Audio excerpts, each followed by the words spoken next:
warahmatullahi wabarakatuh.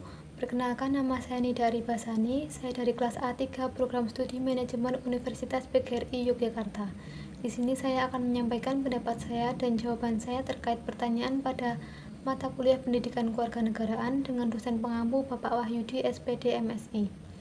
Langsung saja ke pertanyaan yang pertama, yaitu selama Anda mengikuti mata kuliah Pendidikan Kewarganegaraan, apa yang Anda ketahui tentang pendidikan kewarganegaraan?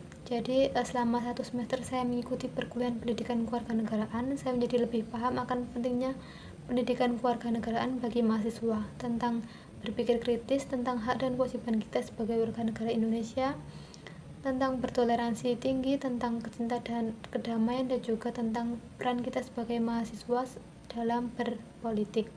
Kemudian pertanyaan yang kedua, yaitu bagaimana pendapat Anda tentang pelaksanaan demokrasi di Indonesia? Apakah sudah ideal atau masih jauh dari harapan?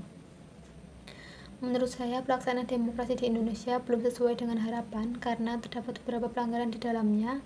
Contohnya pada pelaksanaan pemilu legislatif kemarin, terdapat beberapa pelanggaran seperti kecurangan pada penghitungan suara, dan ada beberapa masyarakat yang tidak menggunakan hak suaranya dengan bijaksana. Jadi menurut saya pelaksanaan demokrasi di Indonesia harusnya sesuai dengan UUD 1945 dan juga Pancasila.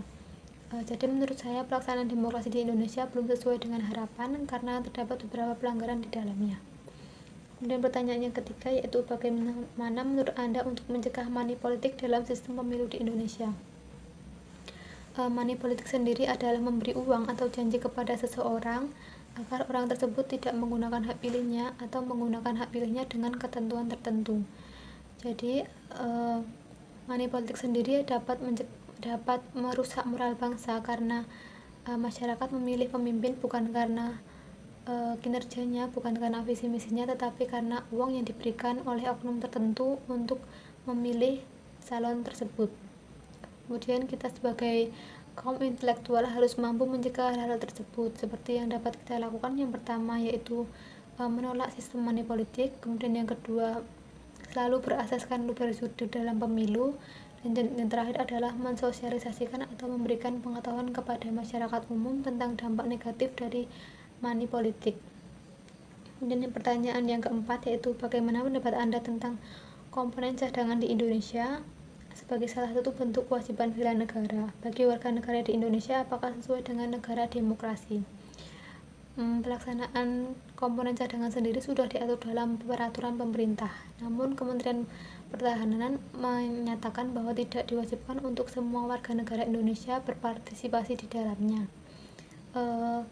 Tidak diwajibkan juga untuk masyarakat mengikuti seleksi dalam komponen cadangan karena diharapkan dalam pembentukan komponen cadangan tidak ada pelanggaran hak asasi manusia.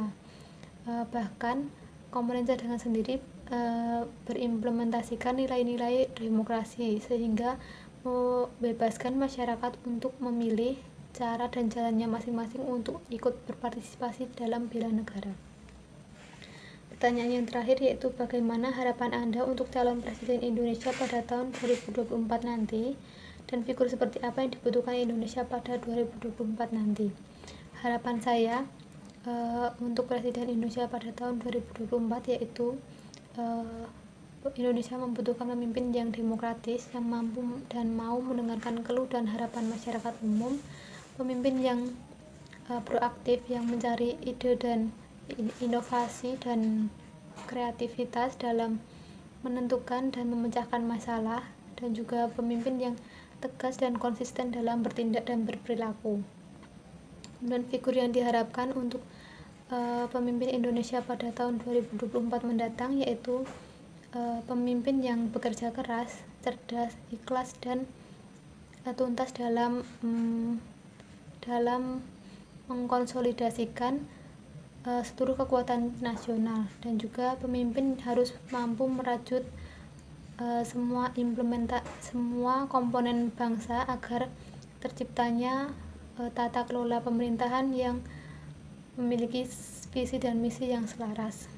Demikian tadi jawaban dan pendapat saya terkait pertanyaan dari mata kuliah pendidikan kewarganegaraan. Semoga memberikan manfaat dan memberikan inspirasi. Demikian dari saya. Wassalamualaikum warahmatullahi wabarakatuh.